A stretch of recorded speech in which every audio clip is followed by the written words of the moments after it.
नमस्कार दोस्तों, आप सभी का स्वागत है ऑप्ट्यूजस पे। तो CUET में political science and UP TGT and UP PGT के लिए आप सभी के लिए आपके यूट्यूब चैनल ऑप्ट्यूजस पे ये इम्पॉर्टेंट सीरीज़ प्रारंभ होने जा रही है और ये प्रारंभ हो चुकी है, इवन कह सकते हैं।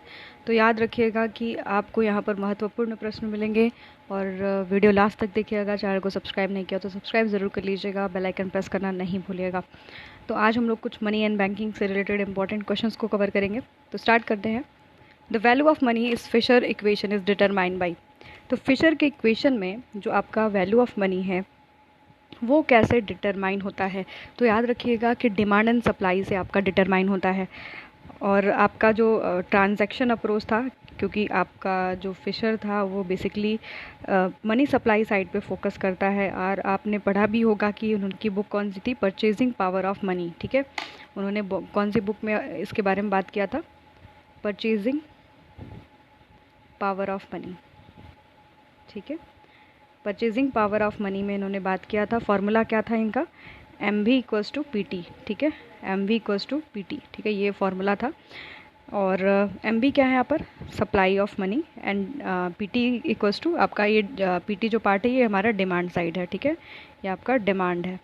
ठीक, और MV जो है आपका सप्लाई है। ठीक है, सप्लाई ऑफ मनी। ठीक है, तो फिशर याद कर लीजिएगा कि ट्रांजैक्शन अप्रोच की बात करते हैं, मनी सप्लाई साइड पे फोकस करते हैं। नेक्स्ट क्वेश्चन हम लोग देख लेते हैं। According to the quantitative theory the value of money depends upon. तो क्वांटिटेटिव थ्योरी ऑफ जो मनी है आपका, उसमें जो आपका वैल्यू ऑफ मनी किस पे डिपेंड करती है, किस पे निर्भर करती है, तो कितनी मनी सर्कुलेशन में है। याद रखिएगा, कितनी क्वांटिटी ऑफ मनी सर्कुलेशन में है, ये आपका जो है निर्भर करती है क्वांटिटेटिव थ्योरी ऑफ मनी में। और याद रखिएगा कि जो ये थ्योरी थी आपकी quantitative theory of money, basically ये जो ओल्ड थ्योरी है वो किसके द्वारा दिया गया है, तो डिमांड जट्टी के द्वारा दिया गया है। ठीक है, डिमांड जट्टी के द्वारा जो है ये आपका दिया गया है, ये प्रपाउंडर थे। और फिर बाद में इसे लेटरली इसे इरविन फिशर के द्वारा, जो कि अपने book purchasing power of money में दिया गया है। ठीक है, तो ये जो है आपका मेन पार्ट रहा। नेक्स्ट हमारा क्वेश्चन देख लेते हैं। According to the Cambridge equation the value of money depends upon. तो जो आपका कैम्ब्रिज इक्वेशन था उसमें आपका वैल्यू ऑफ मनी किस पे डिपेंड करता है बेसिकली। तो याद रखिएगा कि जो कैम्ब्रिज इक्वेशन था उसमें आपका डिमांड फॉर मनी पे ये फोकस करता है। Cambridge economist basically store of value पे जो है आपका बेसिकली इनका जो फोकस रहता है वो स्टोर ऑफ वैल्यू यानी मनी डिमांड यानी स्टोर ऑफ वैल्यू पे भी फोकस करते हैं। ये पॉइंट याद रखिएगा, store of value of money. जैसे आप लोग को पता है कि मनी के दो कार्य होते हैं, एक मीडियम ऑफ एक्सचेंज होता है, एक स्टोर ऑफ वैल्यू होता है। तो ये स्टोर ऑफ वैल्यू पे फोकस करते हैं, मनी डिमांड साइड पे। ठीक है, मनी डिमांड मनी में ही आपका स्टोर वैल्यू आता है।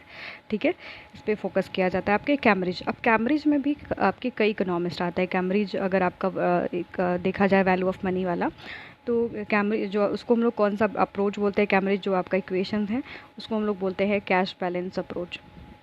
ठीक है, कैश बैलेंस अप्रोच बोलते हैं। और कैश बैलेंस अप्रोच में ही हमारे आपके बहुत सारे इकोनॉमिस्ट आ जाते हैं, जैसे मार्शल हो गया, पिगू, रॉबर्टसन, कैनन, जेमकिंस, ये सारे लोग आ जाते हैं। तो ये जो है आपके डिमांड फॉर मनी पे फोकस करता है। नेक्स्ट हमारा the degree of relationship between demand and supply of money in Fisher equation will be. तो आपका क्या होता है यहाँ पर, डिमांड इक्वल्स टू आपके सप्लाई होता है। जो फिशर का आपका इक्वेशन था उसमें आपका डिमांड इक्वल्स टू सप्लाई पे फोकस करता है। आप लोग को अभी जस्ट बताया था मैंने, MV=PT। ये आपका MV जो है सप्लाई ऑफ मनी है, PT अपना डिमांड ऑफ मनी। नेक्स्ट हमारा है which is not a function of money. यानी याद रखिएगा कौन सा इसमें फंक्शन नहीं है। तो कौन कौन सा फंक्शन है याद रखिएगा, स्टोर ऑफ वैल्यू है, मीडियम ऑफ एक्सचेंज है, मेजर ऑफ वैल्यू है। पर make demand and supply equal कभी भी ये मनी नहीं करता, ये फंक्शन नहीं है। तो याद रखिएगा यहाँ पर ऑप्शन ए करेक्ट हो जाएगा। नेक्स्ट हमारा क्वेश्चन है high powered money is known as. इसको हम लोग कौन सा कहते हैं ना मनी, तो याद रखिएगा इसको हम लोग बेस मनी कहते हैं। ठीक है, रिजर्व मनी कहते हैं, नैरो मनी कहते हैं। ठीक है, हाई पावर्ड मनी को हम लोग क्या कहते हैं, आपका बेस मनी और आपका reserve money and narrow money. High powered money का अगर हम फॉर्मूला देखें तो हाई पावर्ड मनी का फॉर्मूला जो होता है आपका C प्लस रिजर्व है ना, कैश जो कैश विद पब्लिक होती है, currency with public, currency with public, और R फॉर आपका रिजर्व विद बैंक। रिज़र्व जो आपके बैंक में होता है, ठीक है, बैंक में कैसा रिज़र्व होता है, ठीक है, अगर H for high for money and C plus R, reserve कैसा होता है बैंक में, जैसे SLR के फॉर्म में, CRR के फॉर्म में, ठीक है। तो इसको हम लोग आपके कई नाम से जानते हैं, बेस मनी कहा जाता है, रिजर्व मनी कहा जाता है, नैरो मनी कहा जाता है, सिक्योर्ड मनी कहा जाता है, एंड आपका मॉनेटरी जो है बेस्ड मनी भी कहा जाता है, यानी ऑल ऑफ द अबव यहाँ पर करेक्ट हो जाएगा।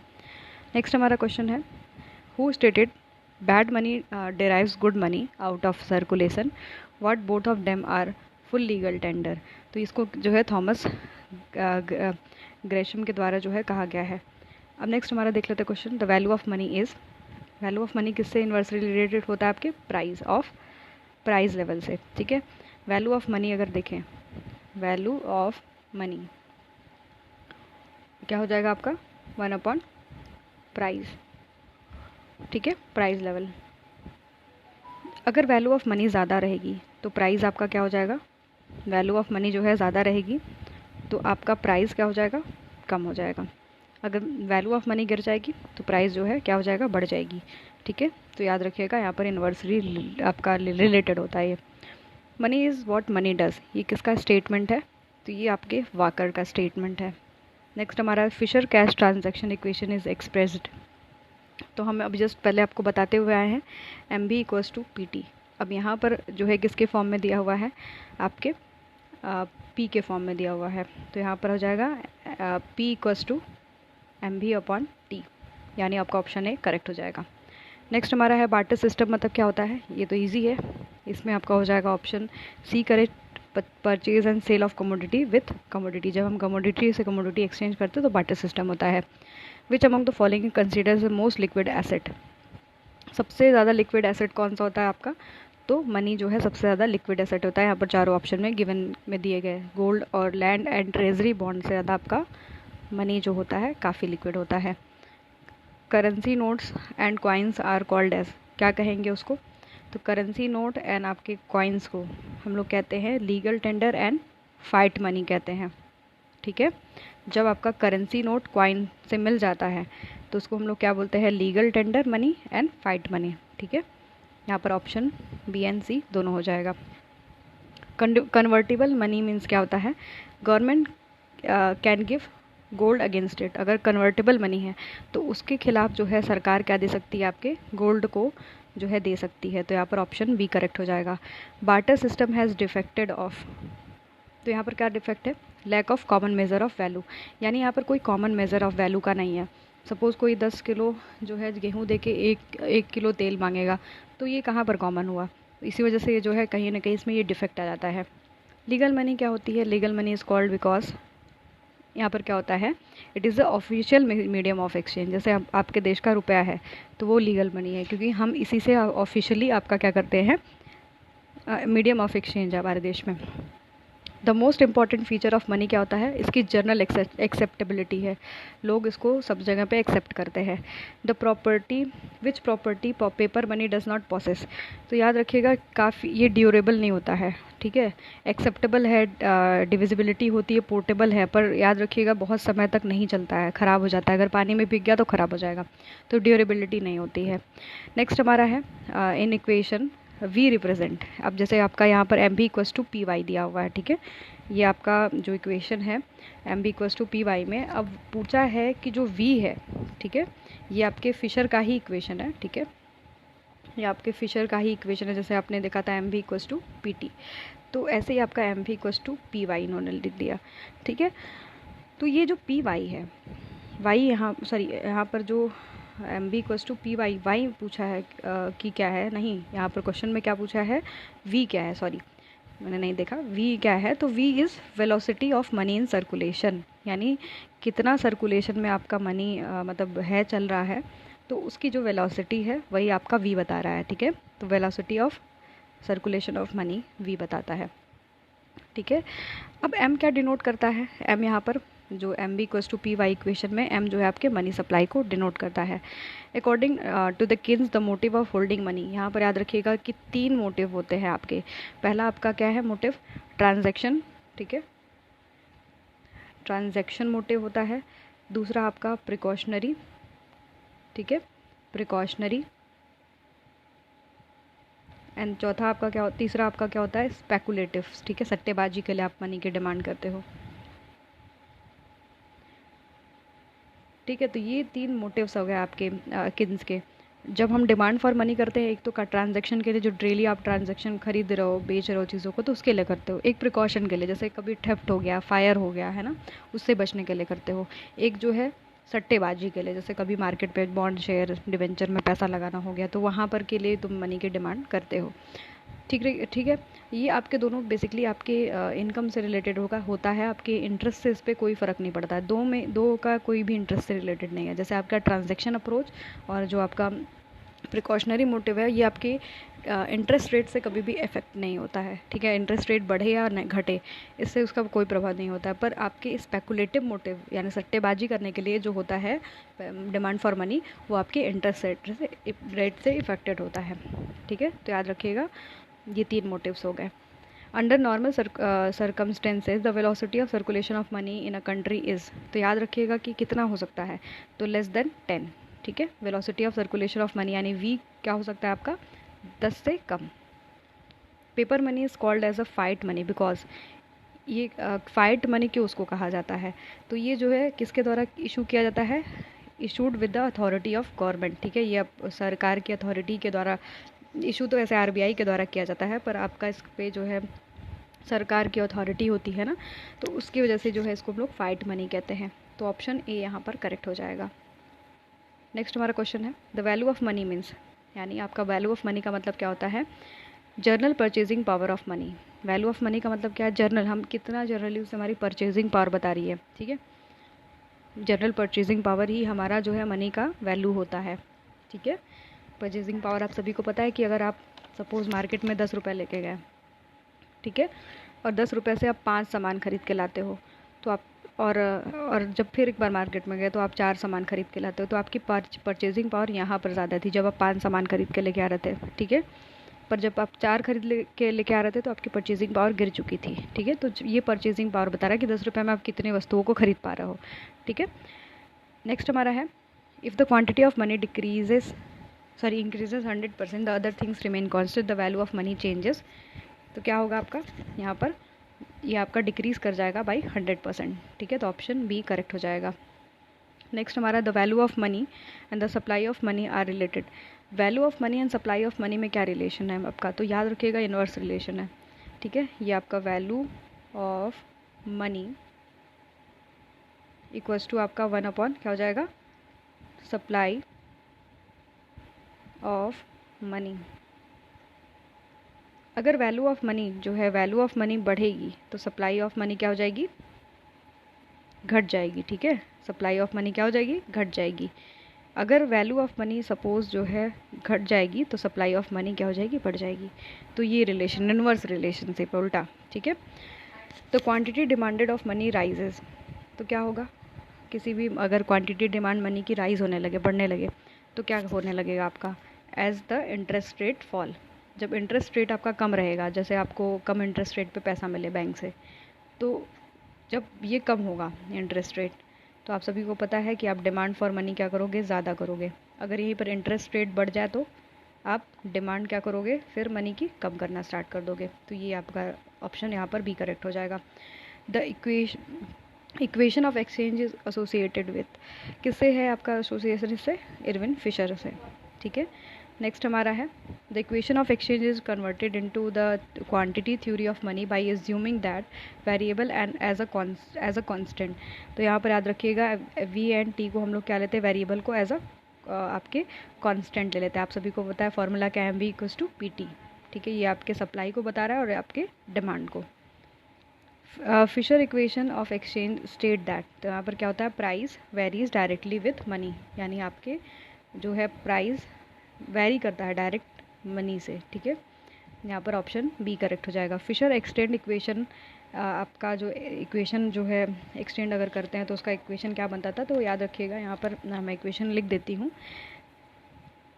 वेट फिर से लिखती हूँ यहाँ पर, P T equals to M V plus M dash V dash. अब यहाँ पर याद रखिएगा जो P है आपका, ये आपका क्या बता रहा है, जर्नल प्राइस लेवल, ठीक है। ये आपका जर्नल प्राइस लेवल बताता है, टी क्या बताता है, सॉरी आपका जो एम है, एम बता रहा है रियल मनी, ठीक है, एम जो है आपका रियल मनी बताता है, वी क्या बताता है आपका वेलोसिटी, ठीक है, यहाँ पर वी जो है velocity of money in circulation, ठीक है। अब यहाँ पर जो एम डैश है, जो एम डैश अभी नया ऐड हुआ, ये हमारा क्रेडिट मनी बताता है, ठीक है, ये हमारा क्रेडिट मनी होता है। और जो वी है ये आपका वेलोसिटी ऑफ क्रेडिट मनी है ना, यानी कितना वेलोसिटी है क्रेडिटेड मनी का वो है आपका, ठीक है, ये चीज़ याद रखिएगा। एंड टी आपका क्या है, एक्सचेंज, ठीक है, यहाँ पर टी एक्सचेंज है। तो ये जो है इक्वेशन है आपका नया वाला, याद रखिएगा, इसको लिख देते हैं P T equals to M V plus M dash V dash, ये फिशर का है, जिसमें कि आपका क्रेडिटेड मनी को ऐड कर दिया जाता है, यानी ये जो पार्ट है उसका क्रेडिट वाला पार्ट है, ठीक है।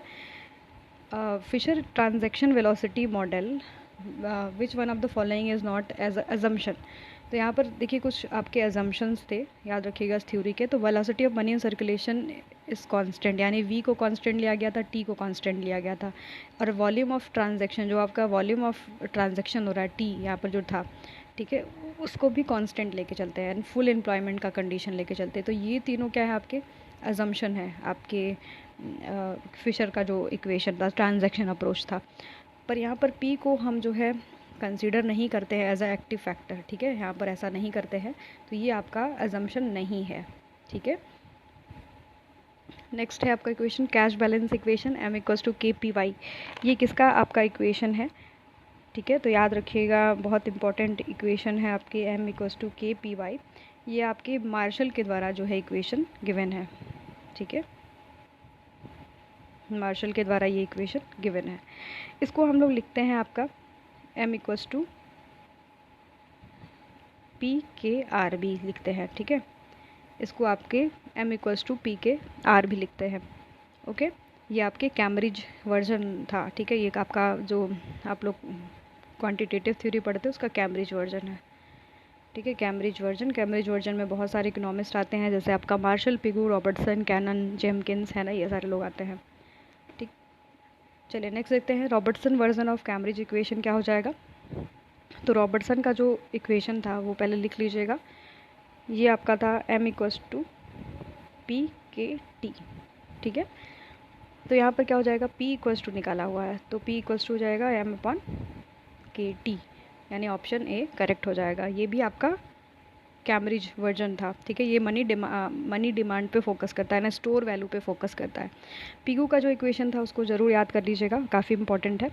तो पीगू का जो इक्वेशन था उसको हम लोग लिखते हैं पी एम इक्वल्स टू के आर, ठीक है।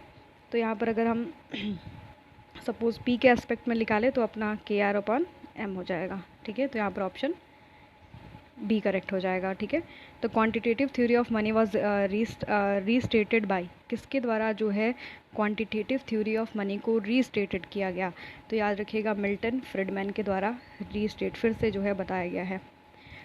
फिशर जो है equation of exchange consider money, तो मनी को कैसे आपका फोकस करता है, वो मीडियम ऑफ एक्सचेंज, जबकि आपने जब कैश बैलेंस अप्रोच पढ़ा होगा तो वो आपके स्टोर वैल्यू पे फोकस करता है, ठीक है। नेक्स्ट हमारा है Robertson equation of exchange consider, तो याद रखिएगा रॉबर्टसन क्योंकि आपका क्या है कैम्ब्रिज वर्जन में आता है, तो वो आपके स्टोर ऑफ वैल्यू पे फोकस करता है, ठीक है। नेक्स्ट हमारा है the number of times a unit of money exchange hand during a unit of period of time, उसको हम लोग क्या बोलते हैं, velocity of money in of circulation, ठीक है। ये वेलोसिटी ऑफ मनी सर्कुलेशन का आपका वो है डेफिनेशन है, यानी नंबर ऑफ टाइम्स और यूनिट ऑफ मनी एक्सचेंज, कितने बार आपका कोई भी मनी जो है कितने यूनिट ऑफ मनी को मतलब कई बार जो है एक्सचेंज किया जा रहा है, और पर्टिकुलर पीरियड ऑफ टाइम में, तो उसको हम लोग बोलते हैं velocity of money in circulation, ठीक है, काफ़ी इंपॉर्टेंट है, ये भी याद रखिएगा। तो यहाँ पर ऑप्शन हो जाएगा A correct. India the coin are mind at 4 places which among the following is one of them, यानी कहाँ पर आपका जो है बनाया जाता है, minted not mind, it is minted. तो याद रखिएगा यहाँ पर 4 प्लेसेस में कौन सा है, हैदराबाद, ठीक है, हैदराबाद में बनता है, ओके।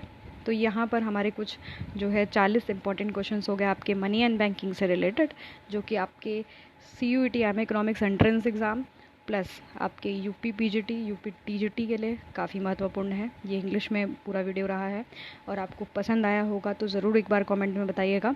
ऐसी सीरीज़ आपको लगातार हमारे चैनल पर मिलती रहेगी। सब्सक्राइब कर लीजिएगा, बेल आइकन प्रेस करना नहीं भूलेगा। धन्यवाद।